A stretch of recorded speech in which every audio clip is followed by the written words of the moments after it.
जिस तरह की दुखद घटना दिल्ली में हुई है, ये पूरा हादसा नहीं था, बल्कि अपने आप में सुनियोजित साजिश थी। और वो जो सोशल मीडिया पर बड़े होकर के ज्ञान देते रहते हैं, संध्या सवेरे आप देख लीजिए, ज्ञान की उनकी कोई कमी नहीं रहती। फोन खोलेंगे, उन्हीं का स्क्रॉल करते जाएंगे, ज्ञान आता जाएगा। उनका आज कोई ज्ञान नहीं आ रहा है। लेकिन वो जो 3 जान गए हैं, उनकी जिम्मेदारी कौन लेगा? उनके माँ बाप को जवाब कौन देगा? किसी का इकलौता बेटा पढ़ाई कर रहा होगा, किसी की इकलौती बेटी पढ़ाई कर रही होगी, सपने देखे होंगे बचपन से। बस अगर इतनी बड़ी घटना हो जाए, ऐसी घटना जो उनके खुद के इंडस्ट्री, उनके खुद के क्षेत्र से जुड़ी हुई है, उस पर कहीं ना कहीं उनको भी सोच विचार करने की जरूरत है कि आखिर एक बयान या आप छात्रों के प्रति एक संवेदना भरा बयान, उनके परिजनों से आप मुलाकात तो बहुत दूर की बात है, उनके लिए एक आप वक्तव्य दे देते कि जो भी हुआ बहुत दुखद हुआ है, ऐसा नहीं होना चाहिए। सर, ये मेन बात क्या होती है कि हर कोई हर किसी पे बोल सकता है, लेकिन जब सिचुएशन सामने आती है तो सब अपने घरों में ताले लगाकर बैठ जाते हैं। अब विकास देवकृति है, वो हमेशा आईएएस स्टूडेंट को कितनी मोटिवेशन देते हैं, हमेशा आप उनको सुनते हुए देखेंगे। अवध ओझा जी हैं या फिर खान सर हैं, लेकिन आज इतना बड़ा मुद्दा हो गया, 3 छात्रों की जान चली गई, उनकी तरफ से एक भी बयान ना आना, एक भी संवेदनशील बयान ना आना, ये दर्शाता है कि क्या उनके ये सारी चीजें सिर्फ शिक्षा को व्यापार बनाने के लिए?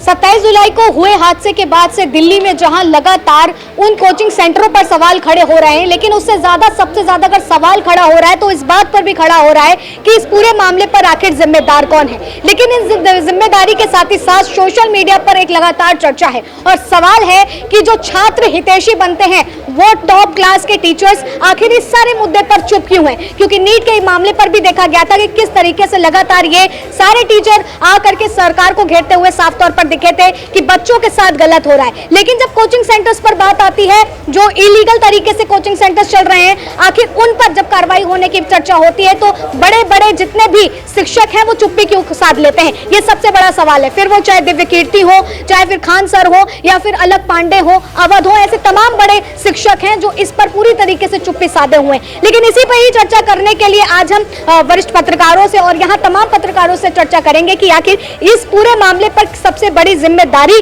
किसकी बनती है, सबसे ज्यादा गलत कौन है, और आखिर ये सारे शिक्षक क्यों चुप्पी साधे हुए हैं? क्या वाकई इनके कारोबार पर सबसे बड़ा असर पड़ने वाला है? तो सबसे पहले हम ब्रिजेश सर से जानना चाहेंगे, सर पूरा मामला जो एक तरफा देखते हुए नजर आ रहा है, तो दूसरी तरफ उन बड़े शिक्षकों को भी ट्रोल किया जा रहा है और कहा जा रहा है कि आखिर इस पूरे मामले पर चुप्पी क्यों? क्या लगता है?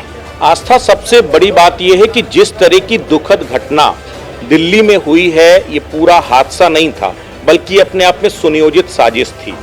ये अपने आप में एक षड्यंत्र है, वो फिर चाहे ब्यूरोक्रेसी का हो, यानी कि सरकार, सिस्टम और वो तमाम जो कोचिंग के जिम्मेदार हैं, इन सब का एक ऐसा सुनियोजित षड्यंत्र था जिसकी बलि वो 3 जाने गई हैं। आप सोचिए, वो यूपीएससी का सपना देखने वाले, आईएएस बनने का सपना देखने वाले उन बच्चों के बैकग्राउंड को आप देखिए। वो बच्चे कहाँ से आते हैं? किसी के माँ बाप ने दूध बेच करके अपने बच्चों की पढ़ाई कर रहे हैं, कोई जमीन बेच करके उसने अपने बच्चों की पढ़ाई के लिए यहाँ पर भेजा।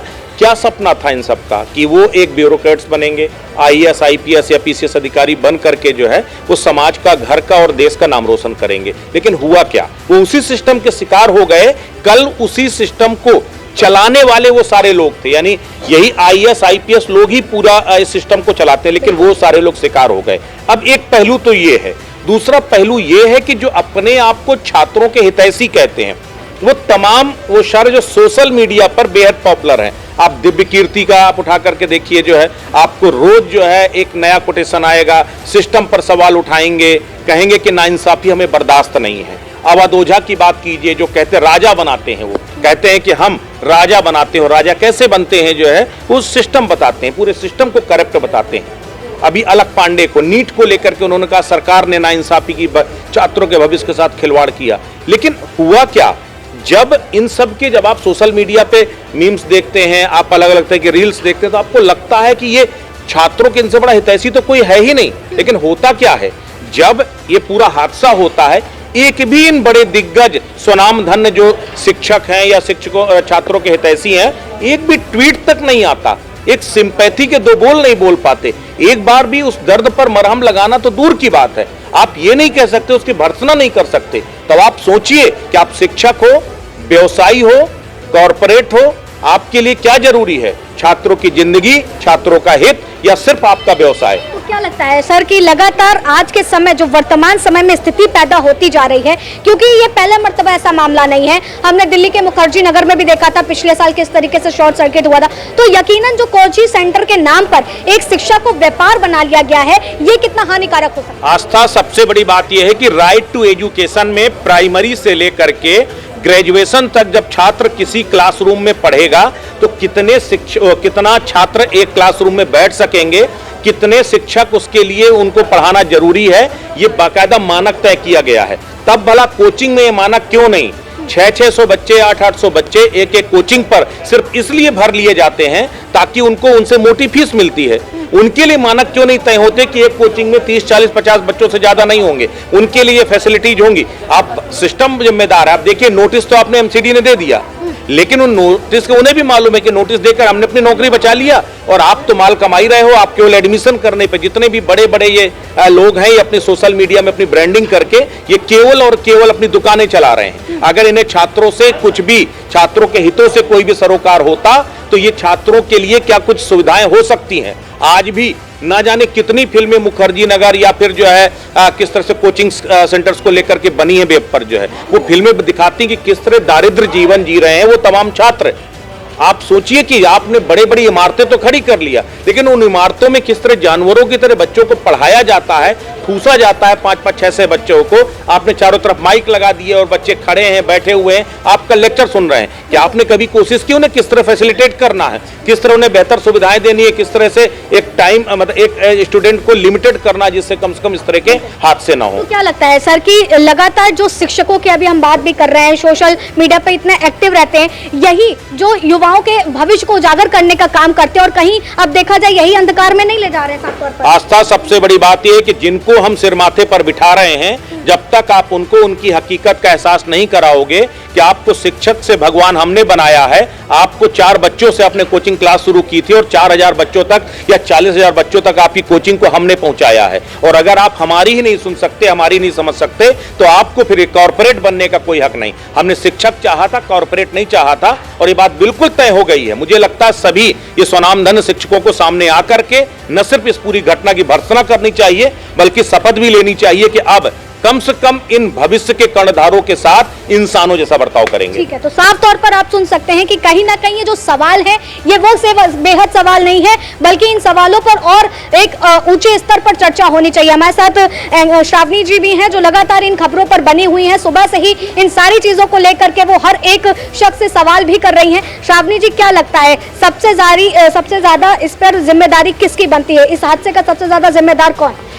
देखिए आस्था, सबसे पहले मेरा ये कहना और इसके साथ ही ये मेरा सवाल है कि देखिए जिम्मेदारी किसकी है, किस लिए है, किसकी वजह से हुई है, ये तो अब साल दर साल जांच चलती रहेगी। लेकिन वो जो 3 जान गए हैं उनकी जिम्मेदारी कौन लेगा? उनके माँ बाप को जवाब कौन देगा? किसी का इकलौता बेटा पढ़ाई कर रहा होगा, किसी की इकलौती बेटी पढ़ाई कर रही होगी, सपने देखे होंगे बचपन से, माँ बाप के सपने पूरे करने के लिए इतने दूर दराज से आए थे, और आज जब वो जिंदगी चली गई है उसकी जिम्मेदारी कौन लेगा? उन माँ बाप के सवालों के जवाब कौन देगा? क्योंकि उन्होंने तो अपना सब कुछ खो दिया है। दूसरी बात यहाँ पे ये आ रही कि देखिए कार्रवाई की बात की जा रही है, एमसीडी ने बयान भी जारी कर दिया है और कार्रवाई भी की जा रही है। करीब अब आज तक क्योंकि सुनने में आया, जो भी रिपोर्ट्स हम देख रहे, करीब 13 ऐसे अवैध तरीके से कोचिंग सेंटर चलाए जा रहे हैं, जिसे बेसमेंट में भी कोचिंग सेंटर चलाए जा रहे हैं, जिसे फिलहाल सील किया गया है। मेरा ये सवाल है कि अभी जब इतनी बड़ी घटना हो गई, 3 जिंदगियां चली गई, उसके बाद क्यों सील किया गया? क्या पहले से नगर निगम को या स्थानीय प्रशासन को इसको लेकर कोई भी जानकारी नहीं थी? और अगर जानकारी थी तो अब तक इतने बड़े हादसे होने तक क्यों वेट किया गया? और एक बड़ा सवाल ये भी है कि आस्था, क्योंकि देखिए जाहिर सी बात है स्थानीय प्रशासन को, आसपास के लोगों को इसकी जानकारी तो होती ही होगी, लेकिन उसके बावजूद भी क्यों हमारा सिस्टम इतना लूज है, या फिर एक काम मैं तो ये कहूँगी कि हमारा सिस्टम फेल्ड है कि उनको इन तमाम चीज़ों की जानकारी ही नहीं होती है। क्यों यहाँ पर ये इंतज़ार किया जाता है कि एक कोई बड़ी घटना हो? हाथरस में जो घटना बीते दिनों हमने देखा, एक बड़ी घटना, उसके बाद प्रशासन जागेगा, उसके बाद कार्रवाई की जाएगी। और इसके साथ ही क्योंकि आपने कहा कि कोचिंग सेंटर, जाहिर सी बात है जो टीचर्स हैं, आप तमाम ऑनलाइन क्लासेस चलाई जा रही है, ऑनलाइन पोर्टल्स ऐप्स चलाए जा रहे हैं एकेडमी के नाम पर, उन लोग को सामने आना चाहिए, इस पर बात करना चाहिए। लेकिन फिलहाल एजुकेशन सिस्टम एक बिजनेस बन चुका है। आस्था, मेरा मानना यह है कि सिर्फ एक कमाई का जरिया बन चुका है। ना शिक्षा पर जोर दिया जा रहा है, ना उन बच्चों पर जोर दिया जा रहा है, उनके भविष्य पर जोर दिया जा रहा है। जोर दिया जा रहा है तो केवल कमाई पर। तो क्या लगता है जो बड़े बड़े शिक्षक हैं, जो लाइमलाइट सोशल मीडिया के उससे पा रहे हैं, हर आए दिन उनके जो है मोटिवेशनल स्पीचेस आती हैं, राजा बनाने की बात आती है, इन सारी चीज़ों पर जब उनका जिक्र नहीं होता है, इन सारी बातों पर वो अपनी बात नहीं रखते हैं, शिक्षक जो जिनकी मृत्यु हुई है उनके लिए संवेदना व्यक्त नहीं करती, तो उनको कैसे हितैषी बताया जाए? देखिए, आज तक कहीं ना कहीं यहाँ पे हमारी भी गलती है। मैंने इससे पहले भी कहा था कि हम किसे अपना आइडल मानते हैं, ये हमें सोच समझकर आप करना भी चाहिए और सोचना भी चाहिए कि हम किसको मानते, किससे क्या सीख रहे हैं। शिक्षकों की बात अलग हो जाती है, वो शिक्षा देते हैं, लेकिन ये शिक्षक जब अपने छात्रों पर इस तरीके की परेशानियां आती तो फिलहाल चुप क्यों बैठे हैं? उनको सामने आना चाहिए, कार्रवाई क्या हो रही है, क्या कार्रवाई की गई है और इस तरीके की घटना, क्योंकि देखिए जैसे ये दिल्ली में घटना हुई थी उसके बाद मैंने देखा था कि पुलिस को घेरा जा रहा था, स्टूडेंट्स जो है पुलिस को घेर रहे थे, सवाल जवाब कर रहे थे, लेकिन मेरा ये मानना है कि यहाँ पर पुलिस की गलती नहीं है।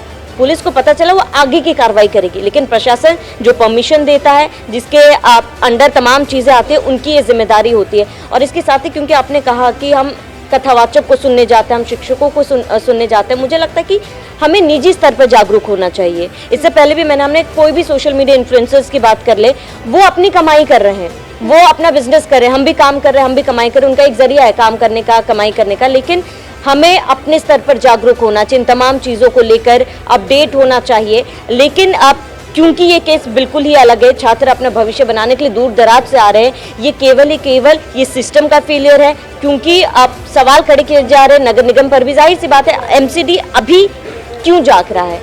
क्या एमसीडी के पास ये जानकारी नहीं थी? और अगर जानकारी नहीं थी तो क्यों जानकारी नहीं थी? ये भी एक बहुत बड़ा सवाल है। आस्था, बिल्कुल, हम लगातार सड़कों पर देखते हैं, जागो ग्राहक जागो जैसे तमाम नारे तो लगते हुए दिख जाते हैं, चुनाव में बड़ी बड़ी होल्डिंग दिख जाती है, लेकिन जब युवाओं की बात आती है, युवाओं के लिए काम करने की बात आती है, शिक्षा की बात आती है, तो हादसों के जरिए हम ये सब देखते हैं। बिल्कुल आस्था, और कहीं ना कहीं मुझे लगता है कि लोग जागरूक हो रहे हैं, लोग चीज़ों को समझ रहे, खासतौर पर युवा, क्योंकि हम लोग ने फील्ड रिपोर्टिंग भी की थी लोकसभा इलेक्शन में भी, हमने देखा था कि यंगस्टर्स जो है काफ़ी ज़्यादा तमाम मुद्दों को लेकर जागरूक हो रहे हैं, और इस तरीके की घटनाएं जो हो रही है, मुझे लगता है कि लोगों की आंखें कहीं ना कहीं खुल रही है इन तमाम चीज़ों से। बहुत बड़ी घटना है, बहुत बड़ा लॉस है, शायद हम फील भी नहीं कर सकते जिस पर बीत रही है आस्था, लेकिन कहीं ना कहीं इन तमाम जो हादसे हो रहे हैं, हमारा नज़रिया बदल रहा है, हमारी सोच बदल रही है, और इसके साथ ही चीज़ों को देखने का तरीका भी बदल रहा है, और हम जागरूक हो रहे हैं आस्था इन तमाम। ठीक है, तो आपने श्रावणी जी को भी सुना कि किस तरीके से इन सारी चीज़ों को देख रही हैं, हमारी डिजिटल टीम भी उधर है, हम उससे भी जानेंगे, क्योंकि लगातार वो भी इन खबरों पर बनी हुई है और कैसे इन सारी चीज़ों को देख रही है। लगातार सवाल जो हैं बहुत एक बड़े पैमाने पर देखे जा रहे हैं। हर्ष, लगातार इस खबर पर आप बने हुए हैं, क्या लग रहा है कि बड़े बड़े जो शिक्षक हैं, जो लाइमलाइट में तो रहते हैं, अब इस समय इस हादसे के शिकार वो भी होते हुए नजर आ रहे हैं? जी हाँ, बिल्कुल। देखिए, शिक्षक है, उनके लिए बहुत आदर सम्मान होता है छात्रों के मन में, और होना भी चाहिए, लेकिन उनकी ये जो चुप्पी है, उनकी ये जो मौन है, ये कहीं ना कहीं अब लोगों को खल रहा है। दरअसल हम अगर शिक्षकों को देखें, खासतौर पर एक IAS या UPSC के जो शिक्षक हैं, वो तमाम तरह के विषयों पे बोलते हैं, राजनीति से लेके, खेल से लेके, अपराध से लेके, हर तरह के विषयों पे उनकी कोई ना कोई टिप्पणी हम आए दिन सुनते या देखते रहते हैं। अगर इतनी बड़ी घटना हो जाए, ऐसी घटना जो उनके खुद के इंडस्ट्री, उनके खुद के क्षेत्र से जुड़ी हुई है, तो उस पर कहीं ना कहीं उनको भी सोच विचार करने की ज़रूरत है कि आखिर एक बयान या आप छात्रों के प्रति एक संवेदना भरा बयान, उनके परिजनों से आप मुलाकात तो बहुत दूर की बात है, उनके लिए एक आप वक्तव्य दे देते कि जो भी हुआ बहुत दुखद हुआ है, ऐसा नहीं होना चाहिए। तो कहीं ना कहीं बहुत उम्मीदें थी हर किसी को, लेकिन ऐसा कुछ देखने को नहीं मिला। मतलब एक उम्मीद थी कि वाकई इन शिक्षकों को आगे आकर के अपने उन छात्रों के लिए बोलना चाहिए जो जिन बहुत ज्यादा वो हितैषी बने फिरते हैं। बिल्कुल बिल्कुल उम्मीद थी, और उम्मीद करेंगे भी, क्यों नहीं, क्योंकि छात्र एक परिजन है, अपने बच्चे को भेज रहा है आपकी कोचिंग इंस्टीट्यूट में या कहीं भी, आप उससे 11 महीने के, 10 महीने के कोर्सेज के, 6 महीने के कोर्सेज के 2-2 ढाई लाख रुपए ले रहे हैं, जिसमें आप कोई सुविधाएं नहीं देते हैं। सिर्फ ये रहता है कि बच्चे को आपका जो सब्जेक्ट है, कुछ सब्जेक्ट होते हैं ऑप्शनल के आप अलग पैसे लेते हैं, हर चीज़ के आप मतलब पैसों का तो कोई कमी नहीं है। आपने मतलब जितना हो सकता है, एक पेरेंट जितना कर सकता है, जितना दे सकता है, कोई अपनी किसी की माँ अपनी जेवरों को गिरवी रखे, किसी के पिता जो है घर, जमीन, द्वार, जो भी है। हर्ष, मैं आपसे भी जानना चाहूंगी कि क्या वाकई इस हादसे में सिस्टम की विफलता भी है या फिर शिक्षा व्यापार बन गई है, उसका ये कारण है ये हादसा? देखिए, ये दोनों का मेल जोल, क्योंकि सिस्टम जो रहा वो वाकई विफल रहा है। आखिर दिल्ली जैसे शहर में, जो देश की राजधानी है, वहाँ एक अंडरग्राउंड, एक छोटे से बेसमेंट में, जहाँ शायद 10 लोगों के खड़े होने की भी जगह ना हो, अगर आप सैकड़ों बच्चों को या आप 150 बच्चों को बिठा के पढ़ा रहे हैं, तो इसमें क्या आज तक कभी किसी की नज़र नहीं गई?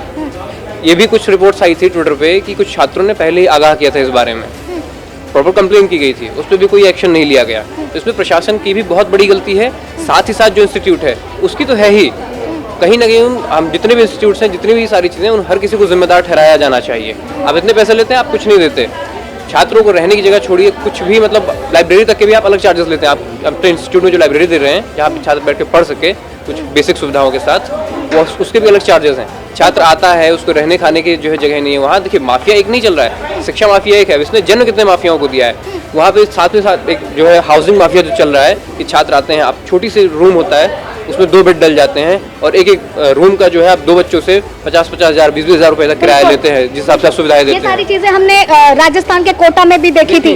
बिल्कुल, वहाँ से भी कितनी सारी चीजें आई थी कि किस तरीके से छात्र प्रेशराइज हो रहे हैं। केवल ये एक हम इस हादसे को नहीं देख सकते, हम तमाम उन हादसों को देख सकते हैं जहाँ हर छात्र सुसाइड भी कर रहा है, प्रेशराइज भी हो रहा है और इस जैसे हादसों के शिकार हो रहा है। बताइए, अब कोई छात्र आया है, वो तैयारी करने आया है, देखिए वो एक अलग प्रेशर हो गया कि जिस प्रेशर में जी रहा है, ठीक है, उसके माता पिता की अपेक्षाएं आकांक्षाएं होती हैं, उससे समाज को एक अपेक्षा एक आकांक्षा होती है।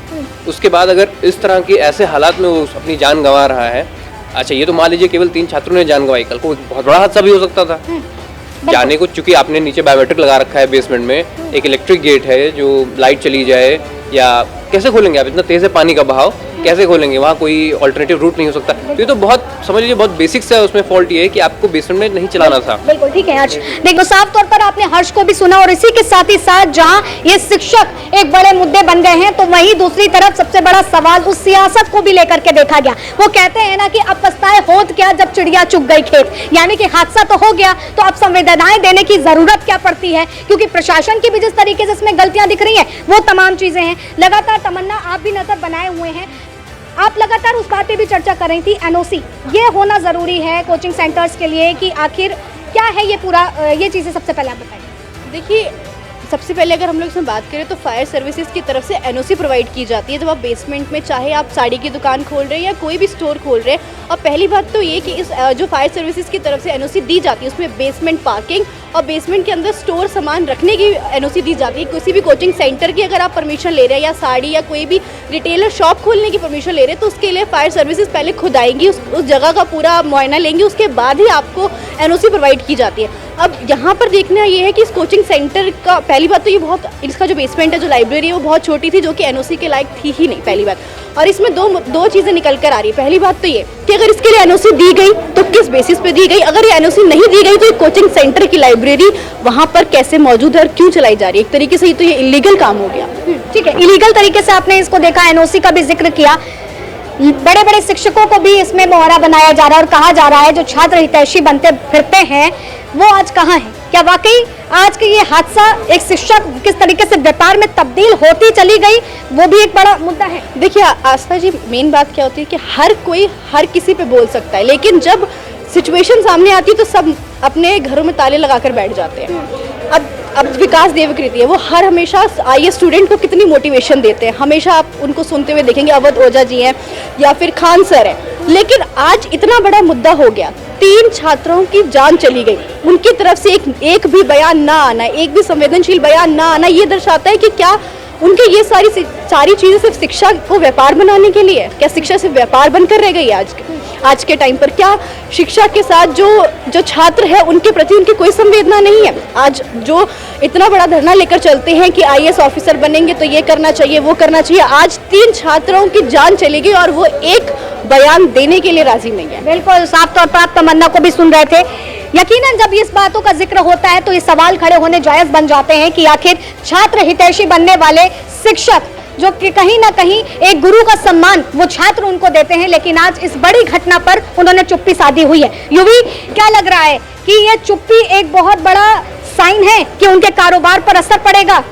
हाँ बिल्कुल, अगर जैसे देखा जाए कि बेसमेंट में क्लासें चल रही थी तो सबसे पहला हमारा सवाल तो यही है कि बेसमेंट में वही लाइब्रेरी बनाना, क्लासेस लेना ये बिल्कुल भी ठीक नहीं है और शिक्षकों ने इसी पे अपना कारोबार जमा रखा है और कोई बाकी अगर शिक्षक इस पे आकर बोलते भी हैं तो कहीं ना कहीं उनकी भी सारी बातें निकलकर सामने आ जाएंगी, एक दूसरे पर उंगली उठाई जाएंगी। तो बस यही है कि शिक्षक इसी वजह से इसको कारोबार बनाकर चल रहे हैं और वो इस मामले में बिल्कुल भी बोलने को कोई भी तैयार नहीं है। क्या लगता है ये जो 7 गिरफ्तारी हुई है कि केवल बस इस पूरे मामले पर लीलापोती करने का ही काम है? ज्यादातर अब तो वो देखा जाएगा ना कि क्या होता है, क्या उस पर प्रशासन कार्रवाई करता है, जो वो गिरफ्तारी की गई है क्या उनमें अभी निकलकर सामने आता है, क्या अभी सारा सीन रहता है वो तो देखा जाएगा। आपकी नजर में जिम्मेदार कौन? जिम्मेदार तो वहाँ पे जो शिक्षक पढ़ा रहे थे सबसे ज्यादा तो गलती मेरे को उन्हीं की लग रही है, क्योंकि बेसमेंट में पढ़ाने का क्या मतलब है। और ज्यादातर देखा जाए तो लाइब्रेरी को बेसमेंट में बनाया गया है। जितनी भी वहाँ पे बच्चे पढ़ने के लिए जाते हैं वो तो दिन में भी जाते हैं, रात को भी जाते हैं, 24 घंटे बच्चे वहाँ पर पढ़ते हैं, तो उनके लिए तो ये देखा जाए तो बहुत ही खतरनाक साबित हो रहा है अगर उनको। तो यूवी को भी आपने सुना। मोना, क्या लगता है सिस्टम की विफलता है यहाँ पर या फिर वाकई शिक्षा जो व्यापार में तब्दील होती अब दिख गई है? ये हादसे का सबसे बड़ा कारण वो ये जो दिल्ली है ना, दिल्ली ऐसी बस्ती है जहाँ पर छात्रों की जान की कीमत बड़ी सस्ती है। कुछ नहीं है यहाँ पर। आज 2-4 टीचर खड़े होते हैं, हम लोगों को इतना मोटिवेट करते हैं कि हम सोचते हैं ना हम कल को IAS बन जाएंगे। एक वो बच्चा जो कहीं बैठा रहता है वो सोचता है हम दिल्ली चलेंगे, वहाँ पर बैठेंगे, IAS बनेंगे, और जो IAS बनने की कोशिश में यहाँ आया वो आज यहाँ से ही चला गया, दुनिया से ही चला गया है। अब क्या हुआ, कुछ जो बेसिकली जो उनको पढ़ाने वाले लोग हैं उन्होंने ना अपनी चुप्पी साथ रखी है, उन्होंने अपना मुंह बंद कर रखा है। वजह इसकी एक है कि आज वो अगर बोल देते हैं, आज वो कह देते हैं कि भाई जो है कुछ मकान मालिकों की या जो बेसिकली वो जो पूरा मकान जिसका है, पूरी लाइब्रेरी जिसकी है, अगर वहाँ पर कुछ हो गया तो वो तो बहुत सारे स्टूडेंट को वहाँ पर पढ़ाते हैं, तो कहीं ना कहीं उनका जो वो बाजार है, शिक्षा का जो बाजार कहते हैं, उस पर फर्क पड़ेगा कि नहीं पड़ेगा। 10-12 ऐसे जो बच्चे हैं वो उनके पास नहीं जाएंगे। और वो जो सोशल मीडिया पर बड़े होकर के ज्ञान देते रहते हैं, संध्या सवेरे आप देख लीजिए, ज्ञान की उनकी कोई कमी नहीं रहती। फोन खोलेंगे, उन्हीं का स्क्रॉल करते जाएंगे, ज्ञान आता जाएगा। उनका आज कोई ज्ञान नहीं आ रहा है। कोई एक गली का कुत्ता मर जाता है, उनका ट्वीट आता है, आज उनका कोई ट्वीट नहीं आ रहा है। कुछ भी हो जाता है, कोई राजनीति कुछ हो जाता है, उनका एक बड़ी सी वीडियो आती है और वो कहते हैं कि भाई ऐसा नहीं ऐसा। आज मामले पर भी देखा गया था, सब हर एक मामले, हमने कहा नहीं, गली का कुत्ता मर जाता है तब भी उनके ट्वीट आते हैं। आज किसी के ट्वीट नहीं है। ये सवाल उनसे कौन करेगा, कौन पूछेगा? कोई नहीं पूछेगा। आज 2-4 लोगों की गिरफ्तारी हो जा रही है और भूसे के ऊपर वो लीप दे रहे हैं। कुछ दिनों के लिए वो भूसे वाला जो लीपा पोती है वो चलेगी, कल को फिर वही बच्चे बैठेंगे और फिर वही स्थिति चलेगी। इस पर एक चीज याद आता है ना, गौर करिए उत्तर प्रदेश पर, है ना, जब बाबा का बुलडोजर वहां चलता है तो जो बेसमेंट में होटल हैं उन पर कार्रवाई की जाती है। किसी ऐसे होटल को बख्शा नहीं जाता है, प्रॉपर उनके पास जो है सारी चीजें होती है, एग्जिट होता है कि हम कहाँ से एग्जिट होंगे। दिल्ली में ऐसा कुछ नहीं है, दिल्ली में कुछ भी नहीं है। मतलब ये जो सरकार है ये, और एक तरफ ये जो हमारे शिक्षक बैठे हैं, शिक्षक तो उनको कहना अब सही नहीं होगा, वो जो कुछ लोग बैठे हैं जो व्यापार कर रहे हैं। क्या लग रहा है मोना कि वाकई ये दिल्ली का लंदन मॉडल उजागर हो गया है? हाँ, उजागर हो गया और धीरे धीरे ये होगा। इसको इकट्ठा हाथ में समेटने की कोशिश की जा रही है। एक तरफ से सरकार बैठी, दूसरी तरफ से वो 2-4 शिक्षक बैठे हैं जो कैमरे के सामने आकर कैसे, अब बीच में इसमें पिस कौन रहा है? पिस, हाँ, युवा पिस रहा है, पिस रहा है, हमारे यहाँ के बच्चे पिस रहे हैं। ठीक है, तो देखिए साफ तौर पर आपने पत्रकारों को भी सुना और यकीनन जो आज बड़े बड़े शिक्षक जो कहीं ना कहीं सोशल मीडिया के एक बड़े चेहरे बने रहते हैं और राजा बनाने की युवाओं को बात करते हैं, जो इस फील्ड में आना चाहते हैं, यूपीएससी में या हर उस फील्ड में बड़ी बड़ी जो बातें करते हैं, लेकिन ये जो उनकी चुप्पी है वो कौन से साधक का रूप लेती जा रही है, ये सबसे बड़ा विषय है। क्योंकि लगातार ये चुप्पी तो साफ तौर पर बता रही है कि किस तरीके से उनके कारोबार पर कोई असर ना पड़े, उनका जो बिजनेस है वो चौपट ना हो। इसलिए भाई चुप्पी साध के रखो, क्योंकि बोलोगे तो फिर आपके ऊपर भी कुछ ना कुछ कार्रवाई हो जाएगी। क्योंकि साफ तौर पर अभी आपने सुना कि जहां सिस्टम की विफलता भी इस पूरे मुद्दे पर कहीं ना कहीं जिम्मेदार है, तो दूसरी तरफ वो शिक्षक भी हैं जो वाकई छात्र के हितैषी बने रहते हैं। यकीनन अपने व्यापार के खातिर किस तरीके से युवाओं के भविष्य और युवाओं की जिंदगी के साथ खेलना है, ये सबसे बड़ा विषय है। फिलहाल तब तक के लिए आप बने रहे न्यूज़ 1 इंडिया पर। कैमरा पर्सन रवि के साथ आस्था तिवारी।